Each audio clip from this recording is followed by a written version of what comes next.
In taking up such a problem as marriage and divorce, it seems only fair that we speak not from the standpoint of theory, but from such practical experience or insight as has been gained from over 40 years of working with people who have, among other problems, marital difficulties.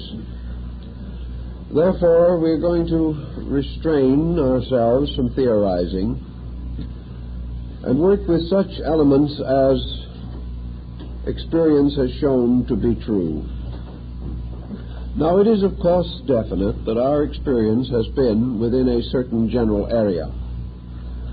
Therefore, perhaps we have dealt, all in all, with a more thoughtful, more responsible group of people than would represent a general cross-section of the American public.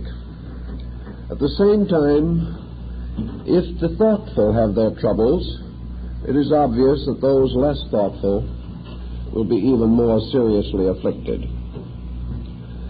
In the course of years, the general trend or tendency in marital difficulties seems to have shifted.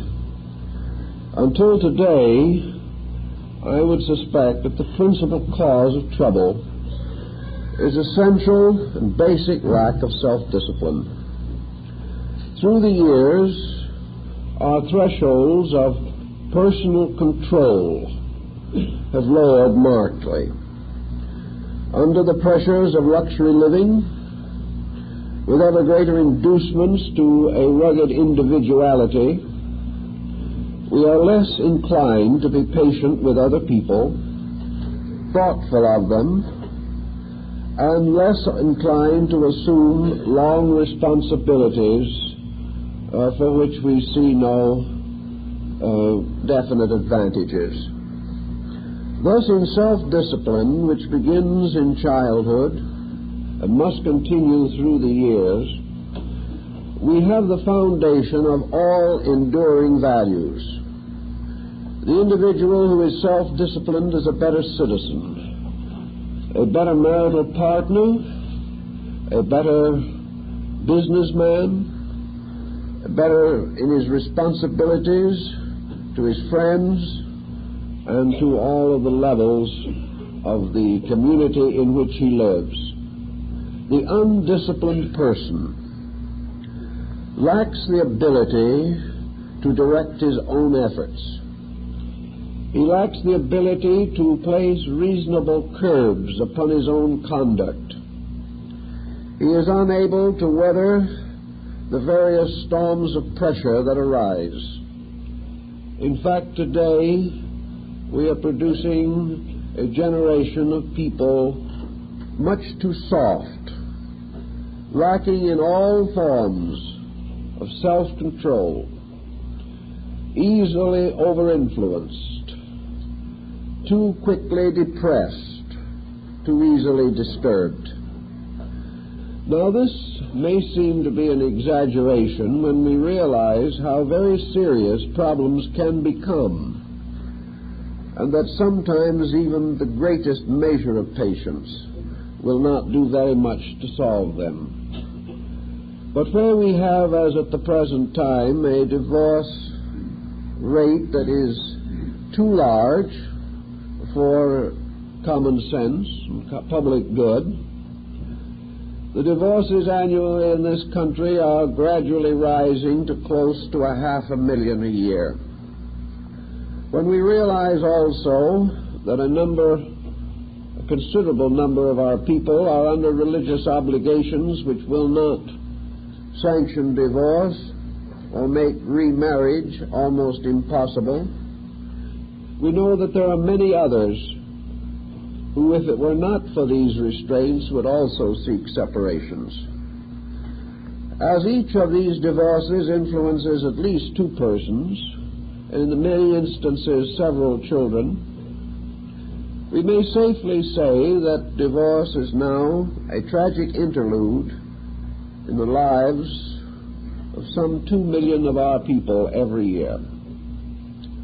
This is a very heavy toll, much of which depends upon this factor of lack of self-discipline.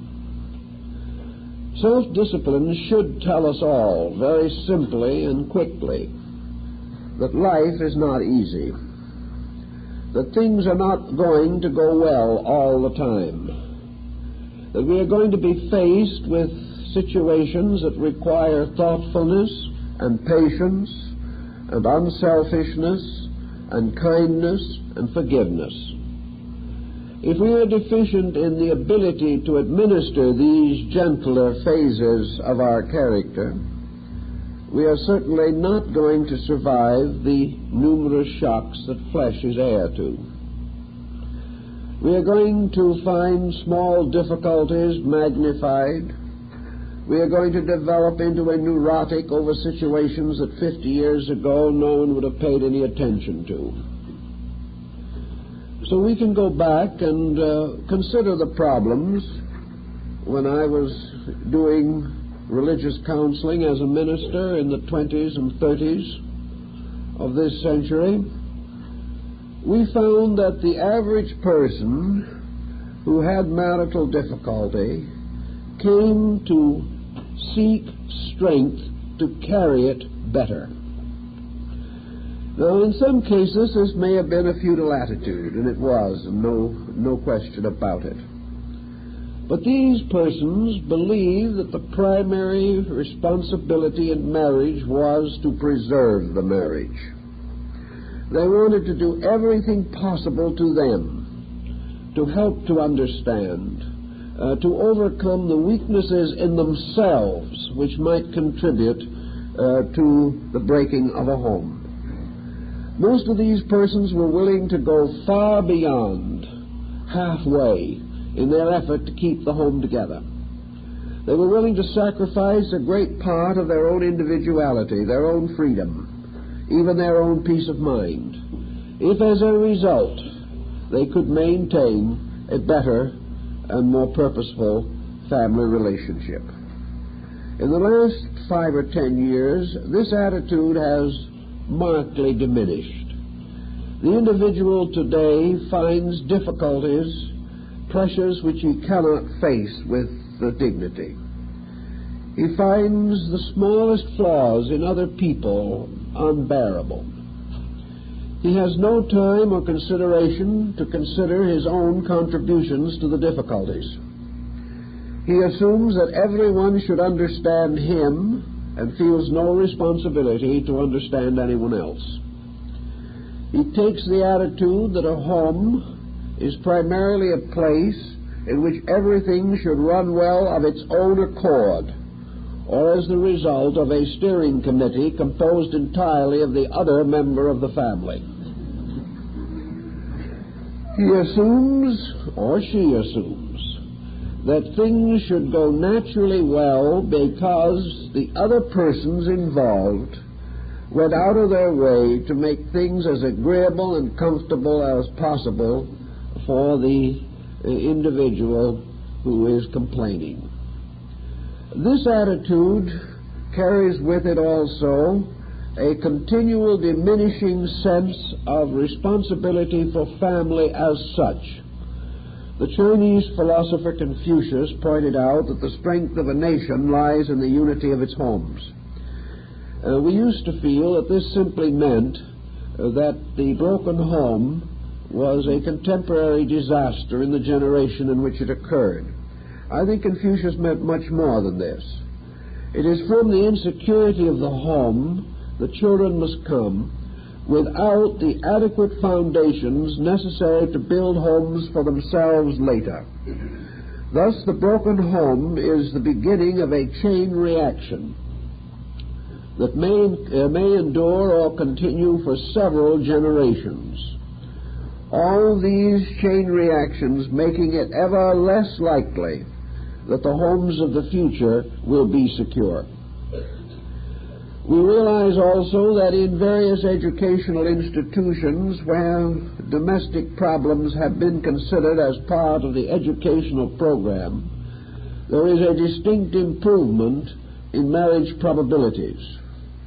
those who have made in their school and college years a study of this subject, becoming at least generally aware of its facts and probabilities, these persons do better. It is therefore indicated that ignorance is no blessing in this department as in any other, and that things can be helped if individuals really want to help the situations to improve. In the last 15 years, the average American has become much more neurotic than in the past. He seemingly has not the stamina to resist discord. He finds it more and more difficult to keep his own temperament on an even keel. He finds arguments quicker to arise. He finds personal injuries or insults more difficult to forget. By degrees, he is becoming so supersensitive and hypersensitive that it is becoming difficult for him to live with anyone else and almost impossible for him to live with himself. Naturally, this type of condition gravitates against any form of permanent relationships between people. Another situation that seemingly has a bearing upon this is the tempo of our time in general. In the last generation, marriage is endured because conditions remained very much the same. The individual could plan for many years in advance, and the probabilities were that these plans could be fulfilled. The person looked forward to a life very much like the life he was living at any given time or day. Today, these patterns of general support from society are also breaking down. The changes that are taking place in world conditions are reacting upon persons, injuring these persons' securities, taking from them all long-range programs, interfering with their hopes for thrift and saving, and burdening them with ever heavier responsibilities. The costs of living have also had a very serious effect upon domestic patterns, and one of the phases of this can be the education of children. We know today that it will cost as much to get the average boy or girl through college as the average man earned in a lifetime 100 years ago. It is going to cost more in the future. It's going to mean that to meet the levels and standards of living as we know them today, provide our families with the conveniences, necessities, and especially luxuries which they regard now as an essential birthright, the parents must have greater sense of responsibility, more instinct toward self-denial, more willingness to work for others and for times which they may not even live to see.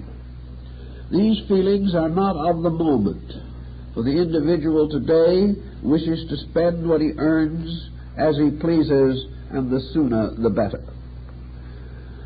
Advertising, promotion, theater, drama, motion pictures, all these factors have added to the general insecurity. They have added to the personal ambitions of individuals. They have complicated normal relationships, and they have disturbed profoundly millions of persons who have no solid ground of their own on which to stand. The individual who is integrated in himself is not easily over-influenced. But where this integration is lacking, he can be constantly moved from his basic convictions and set adrift upon a sea of circumstances, much too stormy for his ability to control. So in this problem, astrology can play an interesting part. Perhaps astrology in this particular instance is little more than a restatement of common sense. But it does tell us certain things that all persons should know, should understand, and should appreciate who expect to build lives with others or perpetuate some common institution which already exists. Without certain basic senses or feelings about these things, we cannot hope to achieve permanent security and permanent happiness. The home should be the one place in the world where values are secure. The individual with this personal security has much more probability of surviving the pressures of public life. Without some type of security, without some type of intimacy which is gentle, kindly, and understanding, it is very difficult to withstand the pressure of the world patterns under which we have to function. Astrology tells us, first of all, that every person is born with a character. He is born with a disposition, a temperament, a personality. And astrology does reveal, through long working with it, that the average person is not going to change his basic pattern. If he has certain deep-seated convictions within his own nature, certain policies, attitudes, certain dispositional intensities, these may be modified. These may be brought from a comparatively barbaric to a more civilized stage, but they will not be basically changed. Therefore, in all relationships with people, we have relationships with individuals whose individuality is just as important to them as ours is to ourselves. We are not creating relationships with images, with patterns, with thought forms, with projections of our own beliefs. We can invest other people with any type of characteristic we desire, but if that characteristic is not in them, this investiture will mean nothing. It will not result in any permanent, enduring value. So everyone starting out in life, in the home, in the family, in business, must gradually learn to realize that he is surrounded by persons, not masses. He is not an individual in the midst of a sea of mysterious universals. He is a person among persons. His friends are going to be persons. If he marries, he will marry a person. If he has children, they will be persons. If he has relatives, they will be persons. And when he goes into business, he will deal with persons. He will not deal with vast, unknown potentials which can be anything he wants them to be. He is surrounded by unchanging values. He is surrounded by individuals whose ambitions, impulses, instincts, and appetites are as strong as his own or stronger.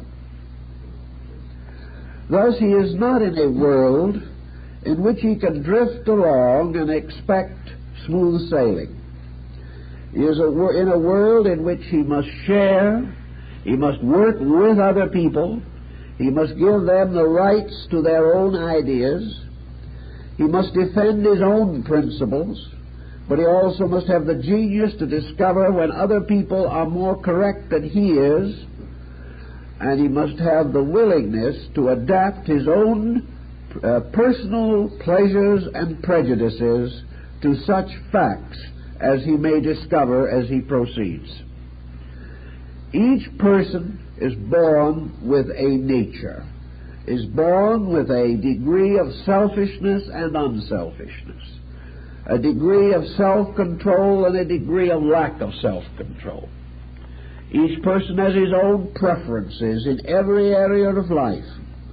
He has his own beliefs. He has his own religious convictions, or lack of them. He has within this person, which seems so much like other persons from the outside, which may dress like other persons, may follow the general habits of other persons in public life.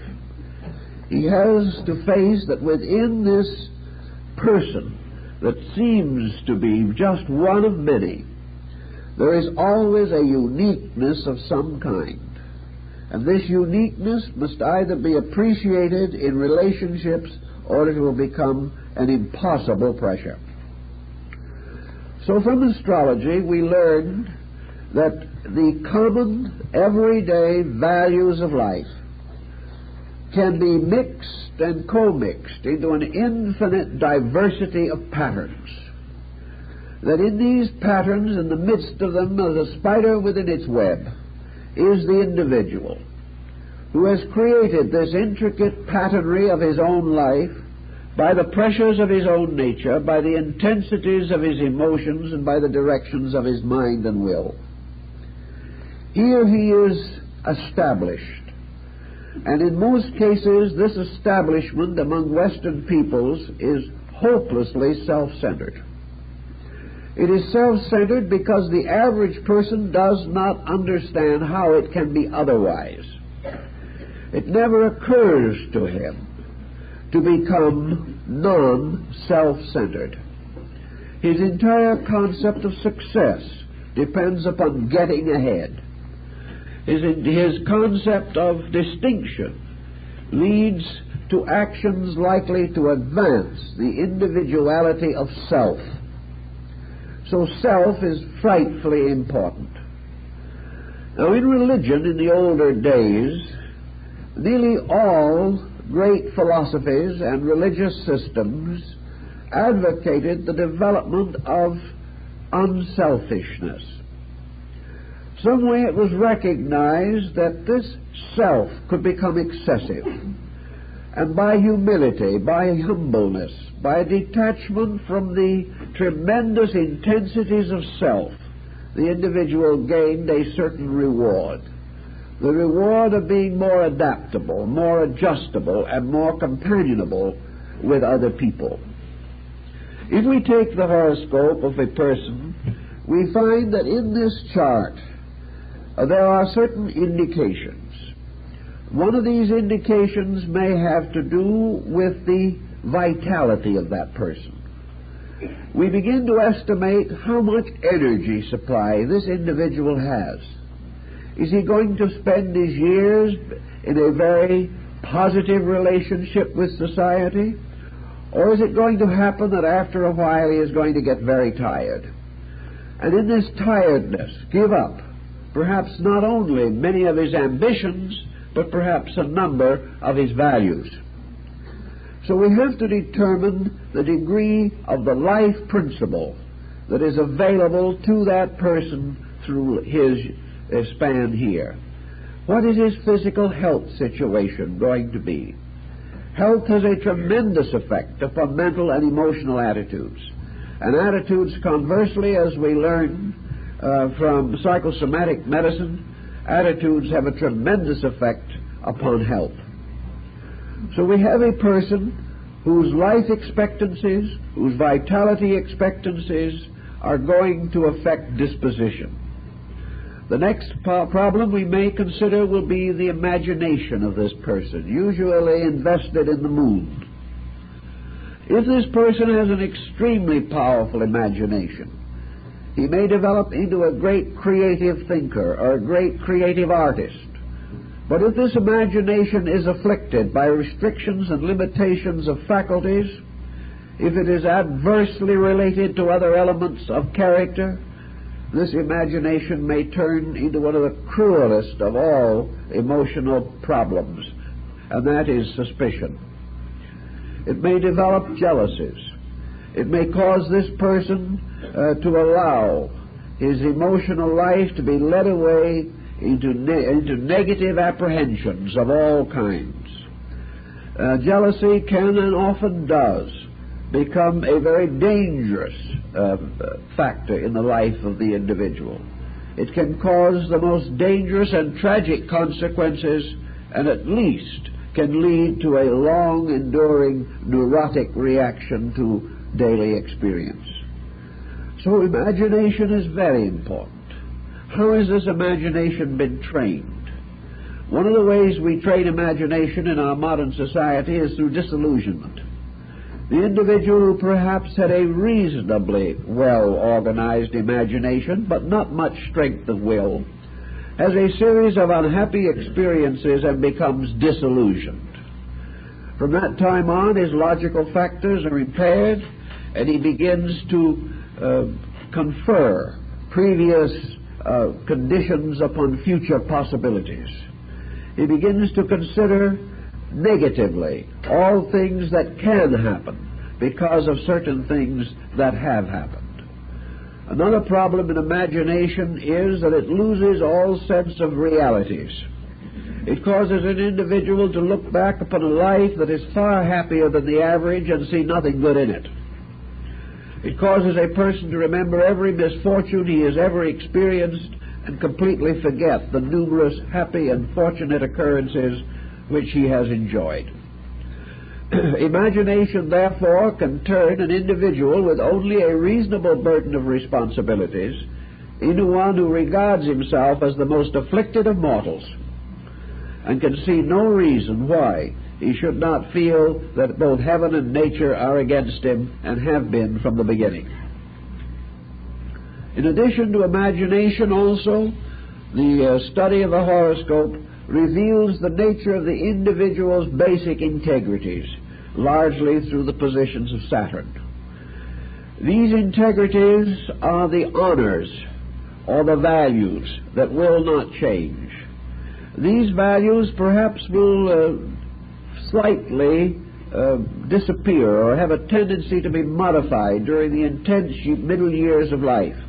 But the values with which the individual started, which came up through his early life, are the values almost certainly with which he will die. He will finally bring them back again to determine whether he is basically conscientious, basically honorable, basically reliable, whether he does have continuities of purpose, whether he is capable of powerful dedications to principles. These things are revealed through the basic structure of his chart. Also from this chart will come his judgments, as represented largely by the planet Jupiter. His judgments have to do with his probabilities of survival economically, industrially. Also, his judgments help him to build internal character. His judgments have much to do with his religion, with his basic philosophy of life. They tell us whether he is going to be a serious person or a superficial one. Also, they will tell us something of the philosophy of life that he is going to build himself through the years, whether he is going to end as an idealist or a materialist, whether he is going to become generous-minded or cynical, whether he is going to be an easy believer or a skeptic. All these things are indicated by the position of Jupiter and the various aspects which it forms. If Jupiter has certain afflictions, this individual's judgment will always be bad. It is often the case with Jupiter that we have powerful ambitions and poor judgment. We have the individual also choosing poorly the level of values to which he is going to dedicate his life. He may sacrifice the best part of himself for a psychology of success. He may sacrifice too much of health to worldly things, achieving them, finding himself too ill to enjoy them. Thus Jupiter has to do with his broad philosophy of life, has to do with the values which he will gradually build and intensify through the years, and also to a measure whether he is going to be basically optimistic or basically pessimistic. Then also his drive, his power to achieve, his success in life, the continuance of his basic relationships with life have to do with Mars. Where Mars is strong, the libido is strong. Where Mars is powerfully placed and well aspected, the individual has the enthusiasm, has the vitality, and has the power drive necessary to assure certain advantages for himself. If this Mars is not controlled, however, he develops belligerence, and belligerence will destroy nearly every sensitive relationship that he has. It is therefore very careful planning indeed, which will enable the individual with a powerful Mars to discover the difference between reasonable and unreasonable ambitions. It is hard for this powerful martial person to retire when the time comes and enjoy what he has.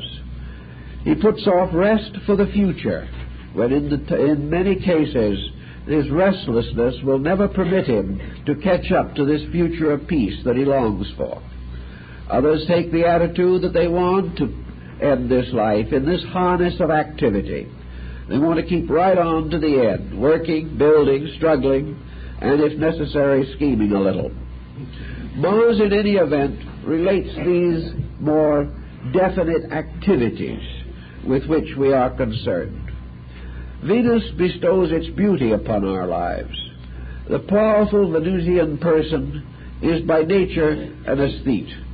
He follows most naturally the love of beauty, of order, of graciousness, of formalities. He is given to surrounding himself with pleasant and gracious environments. He seeks the cultivation of personal appearance. He seeks to become more proficient in creative arts. He may be given to music, or to painting, or to sculpturing, or literature, or the dance, or any one of the many aesthetic branches of learning. Most of all, however, the positive Venusian, the one in whose chart Venus is strong and valuable, this person wants harmony. He is a peace lover and is willing, if necessary, to fight for peace. He wants it. He needs it. Nearly all of his discords and tensions arise from his struggle to achieve harmony. And sometimes he makes a pretty inharmonious situation of trying to get there. Also, because Venus rapidly deteriorates into luxury in an afflicted chart, we find the individual overly indulgent, overly concerned with the fulfillment of his appetites. We find him likewise too luxury-loving, leading to vast structures built upon wealth and authority. We find, therefore, that as one prominent Venusian said many years ago, man has 6 senses, the 5 we know, and the 6th sense, and the 6th sense is money, and without that one you can't enjoy any of the other 5. So this is a typical Venusian attitude, which accounts for the fact that under this sign, or under the power of this planet, we have more creative artists, bankers, and stockbrokers than in any other sign. This combination of art and money seems to be strongly under the Venusian tendency. This leads in the intimate relationships of life perhaps to too much extravagance, too much pressure upon money, too much demand upon money for the gratification of sensory perception. This tendency is revealed in the various degrees of development which we find in connection with Venus. Now, in the case of Mercury, we have here the kind of planet that has to do with the essential compatibilities of people. If we have a good Mercury, we have an individual who in his relationship with people is a good sport. He is perhaps aware of the mistakes of others, but he's aware also of his own. The mercurial person who is well integrated has the capacity to overlook things. He has the capacity not to be deceived, but not to make issues where they are unnecessary. If, therefore, the Mercury person is a highly evolved type, he will have a strong intellectual life. He will be companionable on a mental level. He will be interested in interesting things. And he will be able to discuss, debate, and without too much bitterness. If, on the other hand, the mercurial person is not so well integrated, he is apt to become extremely fussy, picayunish in his attitudes. He is apt to make too much of details. He is going to be too demanding and react too quickly to small things, hypersensitive to defects that other persons would not even notice. He is also, in a negative sense, likely to become too demanding upon other people for small actions, small indications of behavior. He is going to become too word conscious. He is not going to give other people the benefit of a doubt. He is going to take everything they say too literally and become hypercritical. We have already suggested the relation of the moon to the imagination, so we have left three other factors that we have to consider. It is not common to find today a person who is truly and completely under the influence of Uranus. The true Uranian type we usually consider to be the highly eccentric person. Generally speaking, unless Uranus is very well aspect, very highly evolved, it has little to contribute to human relationships. It is always going to represent an unusual or exceptional situation. It is going to break patterns. It's going to be difficult to live with because the people in whom it is strong are unpredictable. They are inconsistent. They are given suddenly to causes and then get over these causes equally suddenly. They are naturally humanitarian, and this is one of the heaviest burdens that flesh must bear, because these people are always trying to help someone. And when they get through helping them, the person is really in trouble. The well-intentioned type of Uranus is not very valuable unless it is well-disciplined, well-organized, highly cultivated, deeply informed. And even under the best of conditions, most Uranian persons leave behind them when they go a quantity of unfinished business. Some of our Uranian presidents have left behind a century of discord, which others have been unable to solve. The Uranian person is therefore an individual of tremendous intensities, tremendous imagination, usually of loyal and self-sacrificing nature, but inclined to go off on tangents which are difficult for other people under other signs to meet with quietude and peace of mind. So the Uranian person is an eccentric, and in marriage they almost have to be married to another eccentric or things go badly. They are very hard for conservative people to get along with. The Neptunian individual is of quite a different nature, also rather seldom met, because the Neptunian becomes so deeply subjective in his life that he gains not necessarily a complete self-security, but develops gradually the tendency, at least, to retire into his own depths whenever problems arise.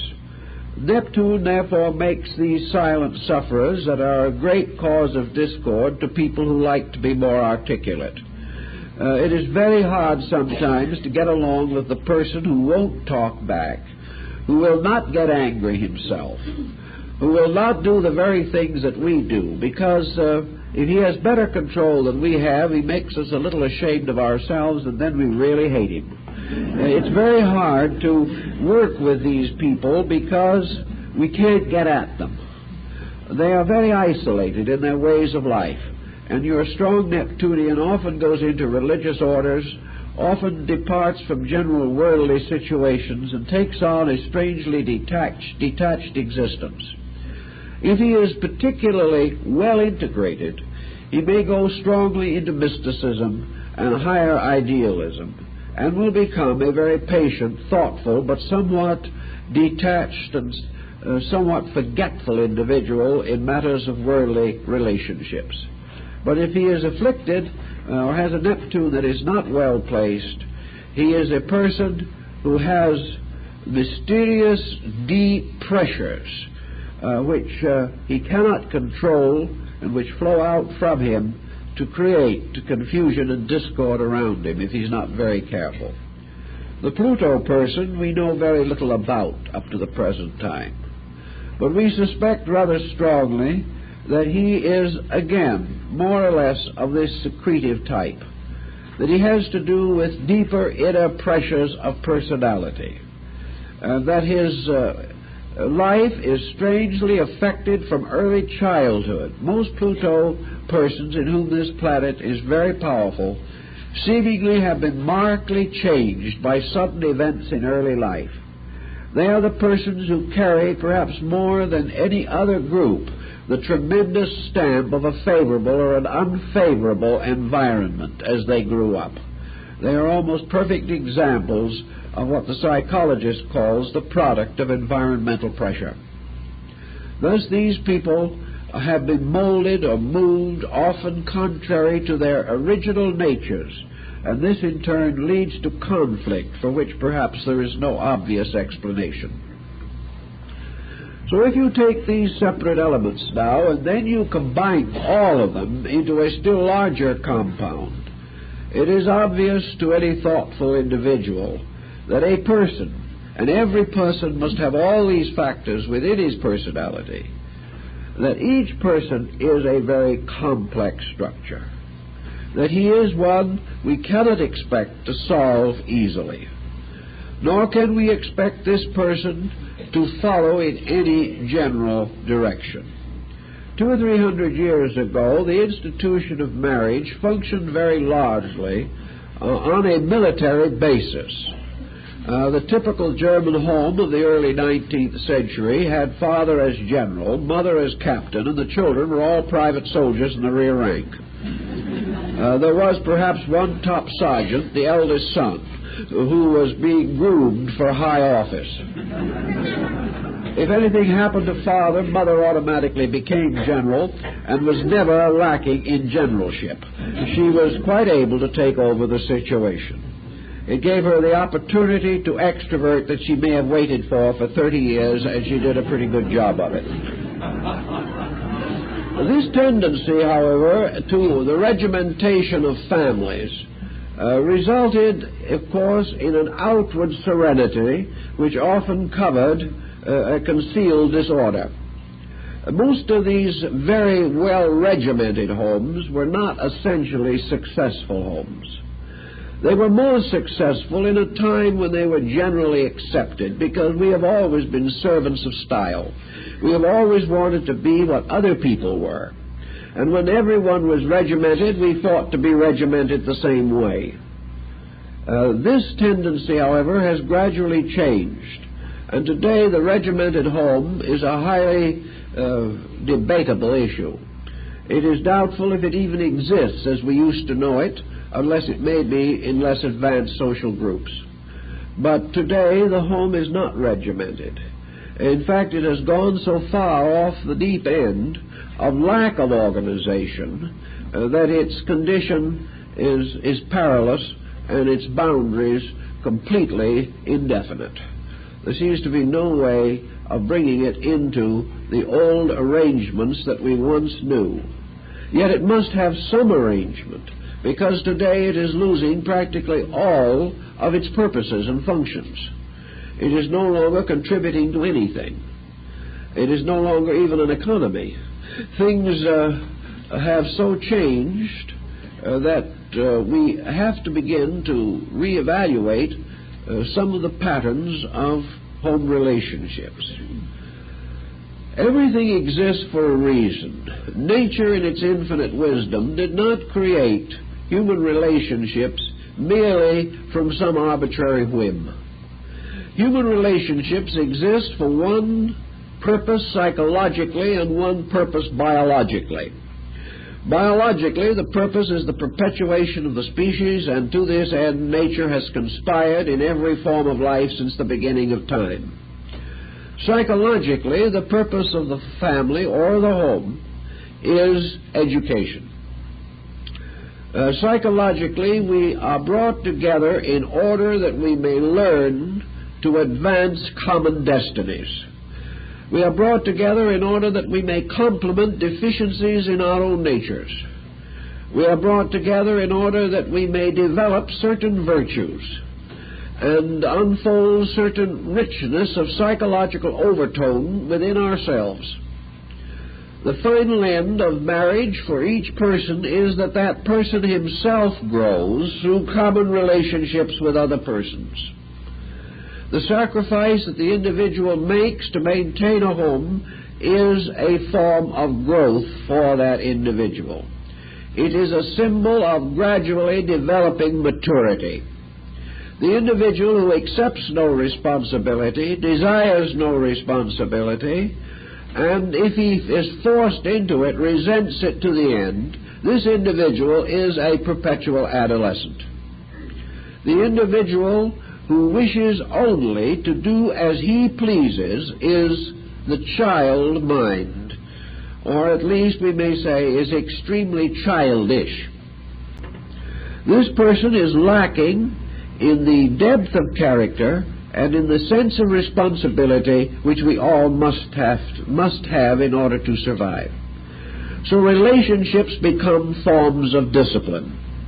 If we accept them graciously, we grow. If we do not accept them graciously, we interfere with the development of law and order in our own consciousness as well as in the establishments we maintain. I think, therefore, we have to realize for once and for all in this world that we are not here primarily simply to enjoy ourselves. If that was the plan, the Creator has made a bad botch of it. What we are here for, essentially, is to advance some destiny, both within ourselves and within society. We are here because the relationships of life help us to develop our own humanity. It is our form of growth. Natural things, trees and plants, the creatures of the wilderness, are under the constant need for vigilance, are under constant pressure of circumstances. Nature must defend itself against the storms that sweep through the forests, defend itself against the tidal wave, the earthquake, must defend itself against all the natural hazards of life. Man has more or less created physical defenses against many of these conditions. Not all, but many.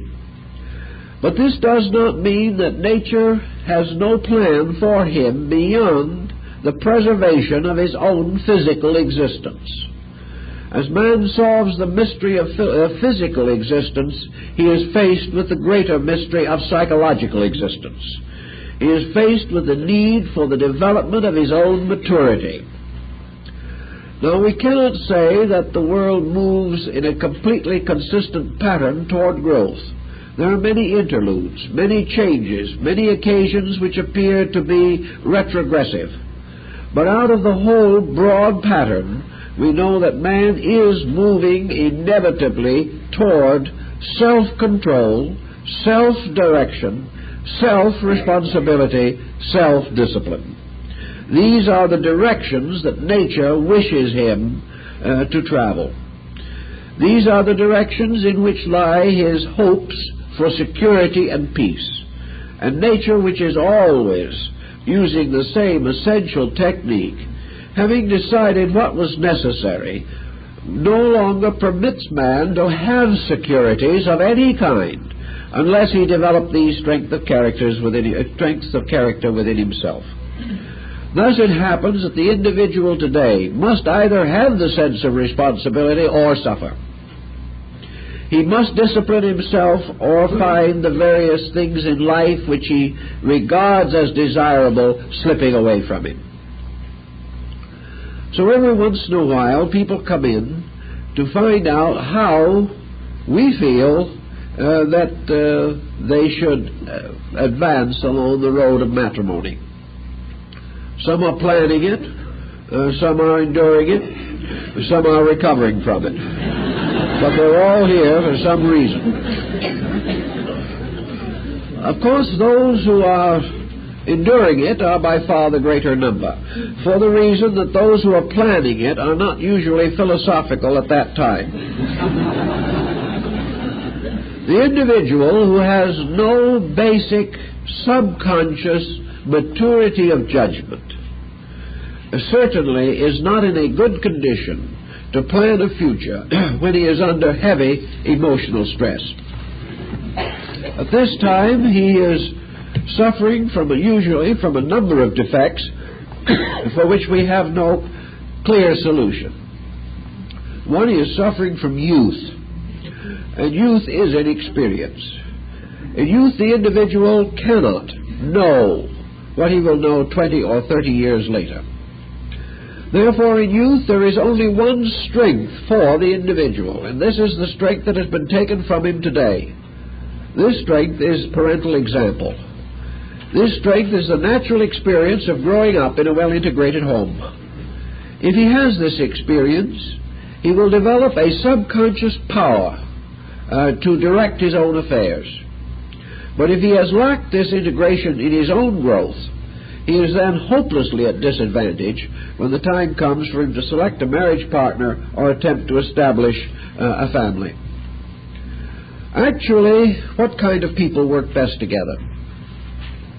There are two sayings that have come down in astrology that are open, I think, to some discussion. One is the natural attraction of opposites. We have a feeling today, and have for a long time, that this attraction of opposites is one of the strongest forces in bringing people together. And from a study of charts, there is much to support this. Very many persons marry individuals who are born under the opposite sign from themselves, or whether it is in the month or the hour, in which there are strong oppositions of factors in the charts. Why should opposition or dissimilarity be an attracting power? First of all, it is the attraction of the unknown. That which is different from ourselves is always intriguing, always suggesting some new experience or new advantage. Also, we are all seeking completeness in some way. Psychologically, we sense that a family must confer a certain measure of completeness. We marry someone in the hope of finding a greater and more perfect unity composed of two persons. To do this, it is obvious that whatever be our weaker points, it would be fortunate if the other person was stronger in those points. Whatever might be our areas where we have little insight, it is good if this other person has larger insight. And down through the centuries, when life went along on a reasonably even keel, it did prove extremely valuable for people to complement each other in their abilities and aptitudes. In those days, people had a larger sense of appreciation for certain values than we have now. For instance, the shopkeeper of 17th century England was always rather interested in keeping his religion in his wife's name. He wanted to contact religion through marriage. He didn't really say it this way, but he in his business was not especially devout, yet he sensed the need of devotion. He also wanted his children to be raised with good religious background. And as he was busy buying and selling and keeping shop, he sort of felt that his religious life was related to his home. Therefore, he really desired a stronger religious relationship with family. Today, this is a mixed blessing, because today the individual who is without religion usually does not want it. The individual who has a narrow interest wants to stay in it. The individual whose judgment is bad in certain matters does not want to be educated. He wants to continue to press his bad judgment to its inevitable disaster. Thus, there is less and less today of interest in this communion of values. We are insulted by persons who know anything we do not know. We are embarrassed if we happen to find a marriage partner who is a little more intellectual than we are. Instead of viewing these as complementary things, they become the basis of a powerful competitive process. So there is a great saying today that what the average person wants to marry is a pleasant, amiable, comfortable non-entity. He wants something that will not interfere with himself in any respect. And this is very largely true today of the woman also. She is more and more concerned with the things she wants to do. She is not inclined to bury herself in family. She is too well educated. She has had too much business experience, possibly prior to marriage. And she also regards her own feelings, her own attitudes, and her own career as extremely important, valuable things that are not to be compromised. Or if they are compromised, the loss of them may actually lead to a psychological neurotic condition. Today, a woman who is taken out of her natural liberties and forced into too powerful a domestic situation simply becomes ill. She is no longer able to adjust to it in many, many instances. Some do adjust, but again, where this adjustment occurs, it is largely the result of early childhood training, where the person has become aware of the essential values of family and home. So there is a question today as to whether contrasting personalities get along better. Nature seems to like to have it that way because it continually throws them together. It continually makes it a psychological or magnetic pull between persons who are magnetically polarized, who therefore represent the elements which, if combined in a pleasant chemistry, might result in a happy compound. Obviously, if two persons of similar temperament are both highly developed, both developed to the degree that self-discipline is guiding their courses of action, then they may make powerful contributions to each other, because jealousies will not arise, antagonisms and contrasts will not be pointed up, and there will be the skill to handle the other person effectively from a psychological standpoint. But this takes time, it takes thought, it takes effort, and it takes affection. And we very seldom find people today who want to expend all of these things simply upon the comfort, happiness, or convenience of another person. The next point that perhaps arises is what might be termed the clash of basic elemental temperaments. In astrology, the signs of the zodiac are divided into 4 elemental groups composed of earth, fire, air, and water. And these elements may or may not be compatible. But it is true that as these elements react among themselves as elements, so they will have a tendency to react in the lives of persons born under these signs if they attempt to form relationships. When, for example, a water sign marries a fire sign, you have here a conflict. And much depends, of course, in the first place, upon which of the two is the more positive, better integrated member of the group, or at least which one is the more dynamic. It is true that a fire sign can put out too much energy, too much force. This fire sign can dry up water, and water can extinguish fire. A water sign can hurt the person born under the fire element. Hurt this person simply by extinguishing their enthusiasm, pulling down their natural ideals and principles.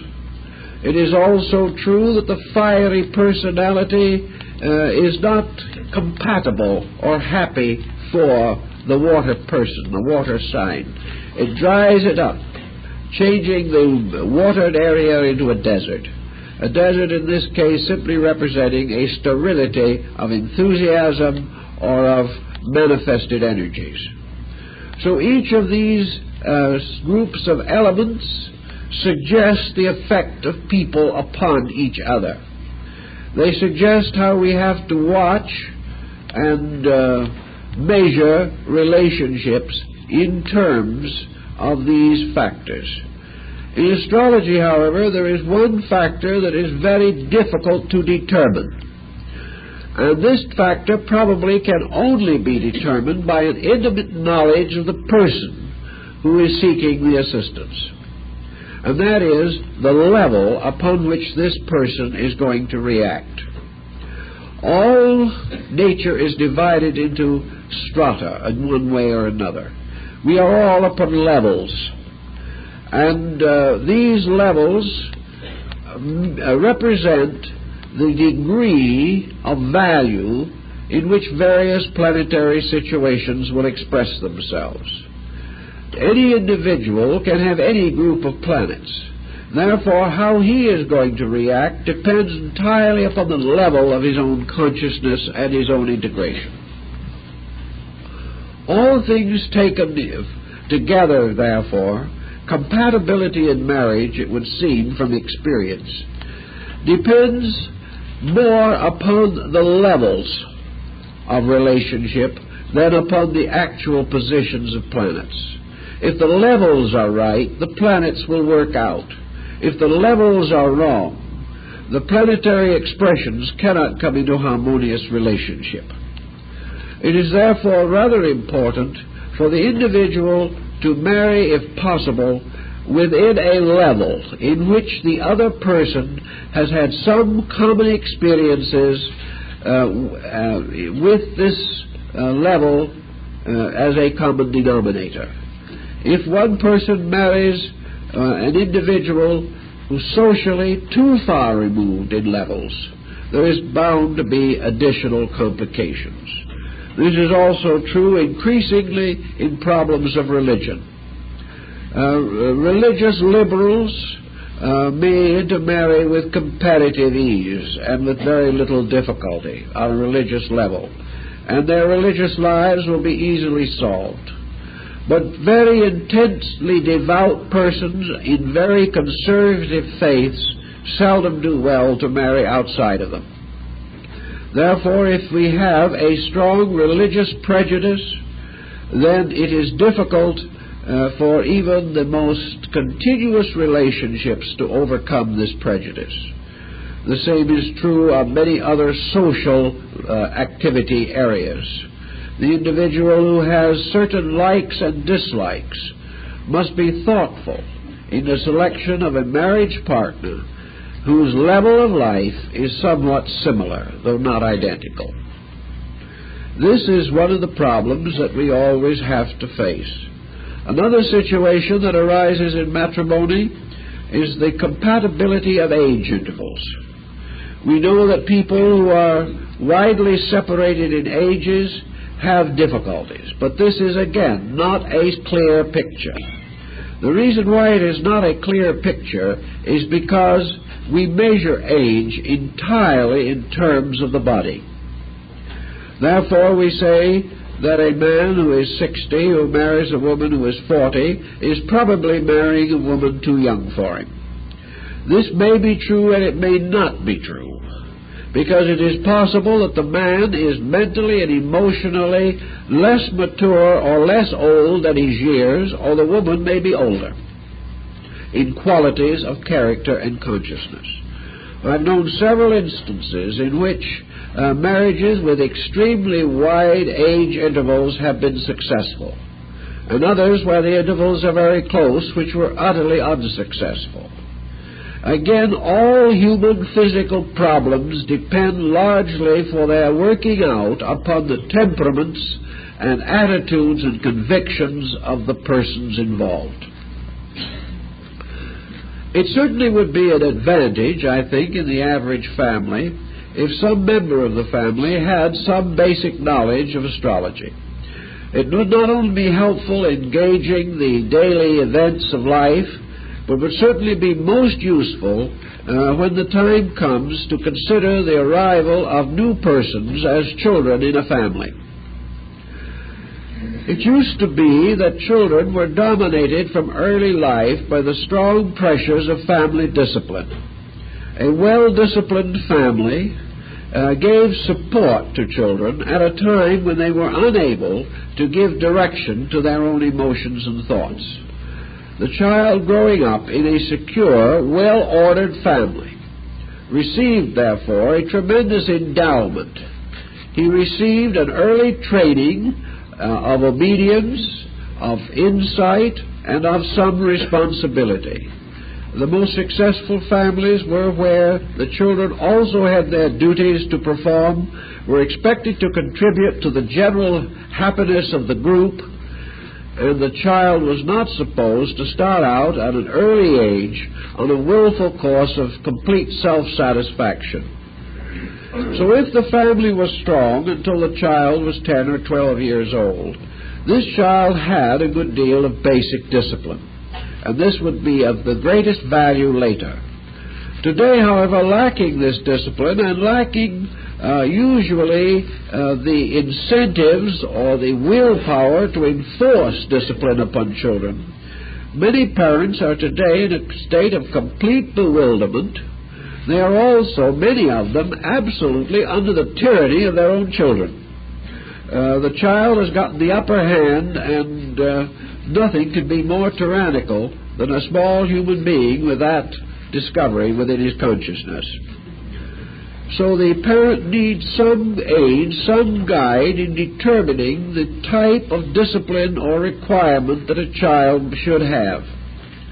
And the use of the horoscope in determining the nature of the child, its own pressures, its own experiences, its own values, can be extremely helpful to a parent. The horoscopes of children are useful in several ways. First, they help to give us the key to the nature of the personality, which otherwise cannot be discovered until much later in life. Secondly, the chart gives us a certain degree of insight into aptitudes.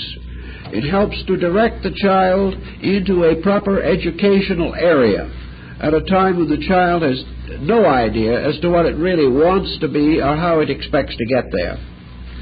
The chart further supplies valuable indication as to the health probabilities and the psychological integration of the child. If all these things are taken into consideration by thoughtful parents, they can make some kind of an intelligent project out of directing the child, instead of being in a state of total bafflement. This bafflement leads to despair to indifference, and finally the child is left to its own resources. If the parent really felt that it had a key to the personality of the child, it probably would make a greater effort to understand and direct the child's life. So astrology in this area is particularly valuable. It is also valuable in the effort to determine the relationships of children themselves, between themselves, and to the various other members of an adult community existence. Many cases we know where the child needs a certain sensitive insight. If it does not receive this insight, its future is seriously damaged. There are other children apparently who do not sense this need for insight and get along very well without any help at all. But every so often we come upon what we term normally the neurotic child, and this child does require guidance. And the moment the family finds that it has one of these willful, difficult, dominating children, where it discovers that the child does not adjust easily, does not work into family patterns, something should be done about it. The average family cannot face the bill resulting from elaborate use of child psychology, but much could be done simply from studying the birthday of that child to find out how it fits in to a vast world of people, many of whom have been born with very similar temperaments and personality problems. It can become a very interesting procedure to try to unfold a child without dominating that child, direct it without destroying its own natural capacities, and inspire it without catering to all of its whims. This is a challenge, and it calls for much more time and thought than the average adult wishes to expend on it at the present time. Now, it may also come about that in the course of time, two people with comparatively incompatible charts reach a parting of the way. So either together or separately they come in to find out what they're going to do about a marriage that has ceased to be important, perhaps has become very difficult. It is interesting to know that in these particular times that we're living in, there is quite an epidemic of divorces among persons who have been married for a long time. In the last 4 or 5 years, we've had an unusual percentage of people who have been married over 20 years and are seeking separation. One would almost think they would have discovered the facts a little earlier along the way, or perhaps, as is not so common but occasionally occurs today, there was the problem of trying to see that the children had reached a degree of self-reliance before the home was broken up. In any event, these people suddenly don't like each other anymore, or suddenly become articulate about dislikes that they have maintained over a period of years. Most of them complain that they have reached the breaking point, that they can no longer endure a situation. And yet 9 out of 10 of them are not very sure as to what the situation is. This problem of becoming totally fed up. I would suspect from the experiences that I have and some researches that I have made in statistics that the fed up situation is a more common cause of divorce today than infidelity.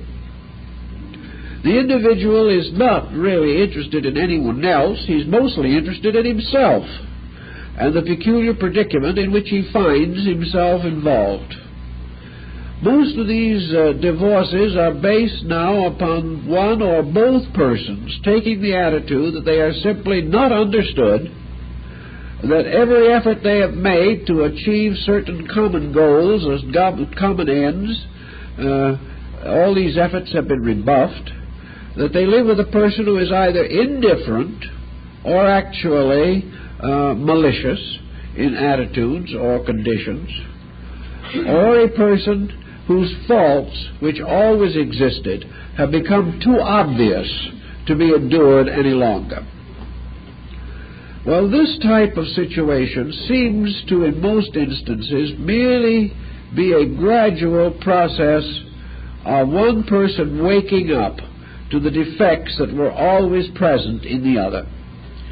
There are, of course, cases where the pressure of life has caused major changes in one personality. Major but not basic. Major in the sense that they have caused the person to use his basic abilities or to emphasize his basic debilities in a particular way.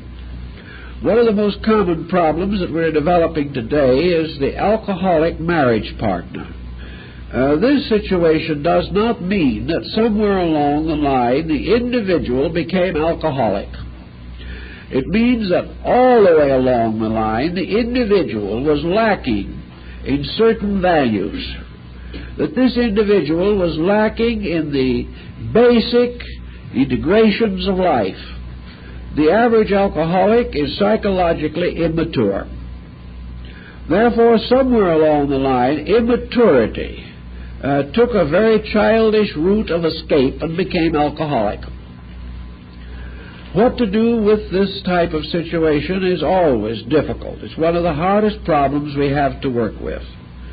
But if after a reasonable degree of effort there is no improvement, usually it ends in some form of separation as the only honorable solution. And this brings us to another question that has always perturbed some people, and that is, can a divorce be an honorable situation? In our way of life, it certainly can.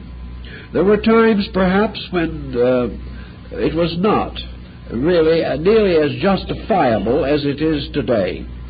But under the present pressure of existences, we find that individuals starting out together, say at 21, 22, 25, with approximately the same educational background and the same general family conditioning, begin life with about the same attributes and abilities, interests, desires, feelings, beliefs. But there is no way of determining at this time how these two persons are going to develop. If they developed together toward home, they would probably build a home. But if the instinct toward this union of purposes is not too strong, and in most cases it is not strong today, the marriage is not carefully considered, it is not built upon any clear vision of purpose, therefore it does not have a strong cohesive power. But without this strong integrating factor, which is not probably present, these two persons continue to develop as individuals. And as they go along through life, one develops more rapidly than the other, one develops more positive values, one perhaps develops a stronger ethical conviction, and 25 years after marriage, these two persons have, through the experiences of life, become strangers. They no longer have the same ideals and principles, as far as they can tell, that brought them together in the first place. These ideals and principles have been shadowed and overshadowed and involved in so many complexities that they are no longer recognizable. So that the two individuals are not the persons who married in the first place. And not being the persons who married in the first place, they must meet after an interval of 25 years, even if they're under the same roof, they must meet again as individuals and decide that they want to be married. If in the course of these years they have become so separate that this interest, this instinct, this value does not arise within them, only one of two or three possible answers can be achieved. One is that in place of the marriage relation there develops a kindly, tolerant, patient type of friendship. These people may live together because it is easier, more convenient, because they really have nothing against each other, but not very much for each other. Also, under those conditions, one or other or both of these persons may drift away from a bond which no longer has any real value, and seek association with others who are attracted to them or to whom they are attracted by their present condition in society as persons. The values which have developed over the years may create new interests, new probabilities of relationship. The third problem, of course, is that these changes have gradually hurt. One individual or both may be desperately offended by the changes in the other person. They may find themselves neglected. They may find themselves the victims of everything from mental tyranny to physical cruelty. And under these situations, the problem of breaking up such a relationship is almost inevitable. It has to be faced. It has to be faced because in life there is no such a situation as one which produces or results in nothing. Every situation must either add something or it will detract something. And in the modern way of life, individuals must always accomplish one of two things to save a shaky marriage. First, they must change themselves to the degree that they can hold that marriage together, or else they must become sufficiently realistic to sit down together and solve the matter in an amicable and intelligent manner. All of the emotional pressures and hates which come from the over-delaying of separations should be carefully avoided, because they represent only suffering, ultimate suffering, to the person who has the wrong attitude, not to the other person. The next thing we have to realize is that one person cannot save a marriage in all or most cases.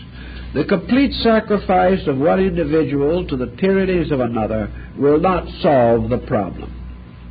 As the marriage service states, marriage is an honorable state. And an honorable state cannot be preserved by dishonorable means. An honorable condition is one in which Each individual has his rights, and these rights are guarded, protected, preserved. One individual cannot, by the total sacrifice of their own lives, bring happiness to another person. No one can make anyone else happy. We all have to keep happiness in our own names. And where it is obviously no longer possible for people to be happy, then the security of the individual psychologically and morally demands the solution of the problem. Now, some astrologers working with this problem like to set up charts for marriages. They feel that if they set up a marriage chart, and the chart is fortunate, that this is going to help to make a marriage successful. It does help to a degree, but I think that the general way of doing this is not as complete as it should be. I do not think that the main problem is simply to create a time, or to select a time by astrology, by an astrological election, as it is called, which will result in an enduring marriage. I have labored with several individuals who had their marriages selected in this way. They complain of one problem, namely that the chart did keep them together, but never made them happy. They found they couldn't get apart. They were as though they were stuck on flypaper. One way or another, they could not figure a way to separate themselves. Psychologically, they were bound together by some strange pressure from fixed signs or something of that nature, but they weren't really happy. I know at least one or two haven't spoken to each other for years, but they're still married. The chart is holding. A magnificent example of the efficacy of astrological procedure. To my thinking, the chart should always be one of a time selected through a reconciliation of the charts of both involved persons. In other words, the time that is best for them both. The time in which the strong points of character have their best opportunity for expression, so that the individual can bring to this period of life all that is possible in compatibilities. In other words, the chart should act as a kind of receiving vessel into which both lives should be poured. And it should be a chart which favors both people as far as possible. Now, this isn't always easy, and anyone who works with it will discover another natural law, and that is that there's no such a thing as a perfect chart. There can be no such a thing as a life also completely protected from all adversities. But the selection of a time which favors the rights, the privileges, the insight, and the values of both persons seemingly is the one which works best for all concerned. Because actually, unless the marriage becomes a union of values, it is not important. To merely perpetuate a pattern is like trying to perpetuate a home in which the individuals within the home are no longer compatible. So I've always felt that the best way to select these times is through selecting a moment which is most favorable for those who are to be united, in which the present condition at the time of the marriage, the present condition of the heavens, is most favorable to the charts of both persons. This is sometimes a long and involved calculation, but it does often apparently help. We also have a tendency to believe that there are certain hours of the day, certain times which are more appropriate and more purposeful. And the tendency now is to try to select times which are near noon, to bring the sun to the highest exaltation, perhaps with the moon increasing in light, and certainly at a time in which the ascending sign is compatible with both charts. Of course, you have to be a little careful in having people calculate their own for this particular event, for the reason that they have a tendency to pick the time best for themselves and not to be too thoughtful about what is going to happen to the other person. So all these things play into the same general patterns.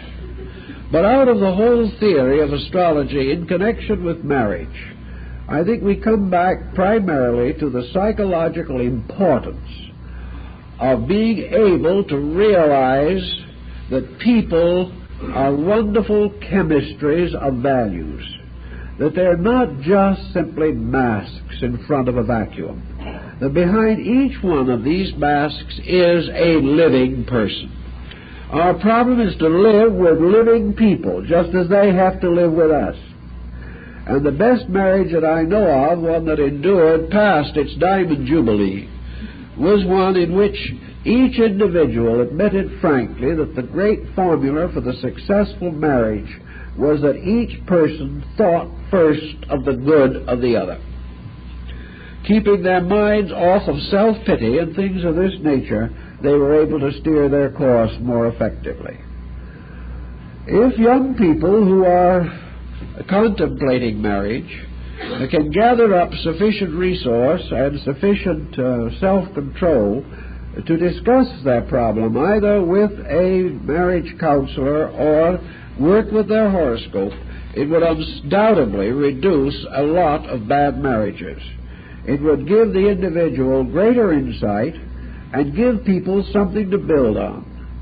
The study of astrology extends far beyond these particulars and helps to integrate the individual around a philosophy of life built upon natural law, universal procedure, and divine purpose. And any individual who builds a home with a purpose, and that purpose is big enough to bind both persons to a common service, this has the best chance of succeeding. The individual who realizes that there are laws governing his own conduct that he cannot break with impunity, that he has responsibilities which he must learn to face, he has obligations which he must meet, and he has wonderful opportunities to share life if he is willing to share honestly and not merely attempt to tyrannize other people. If we could build a deeper philosophy of living under these relationships, they would certainly be more enduring and more valuable. As it is, these too many people come through an unfortunate marriage without really discovering anything important. They develop only antagonisms and antipathies. They do not realize the maturing power of experience on their own souls. They have not permitted themselves to mature under experience, rather they have permitted themselves to be injured by it. So in all these relationships, we are here to grow, we are here to be better people, and we are here to help other people. And there's no place like a home in which to grow, help, share, and serve. And if we meet the problem with this spirit over our actions, then these planetary forces operate in harmony with this purpose. If we remain, however, completely isolated, then these forces work out their patterns in separate ways. So by understanding the charts, by working with them, we can improve the probabilities of a happy and successful life. And we can also gain insight into the guidance and directing of the next generation. These things make the subject very valuable, and I'm not at all uncertain about the future of the general field. I believe within 50 years, astrology will be commonly used in many of these areas where either now there is nothing or a very involved psychological process which the average person cannot afford. So if the individual in the home wishes to take up a subject of this nature, it probably would do a great deal of good for all concerned. Well, our time is up, so we have to stop.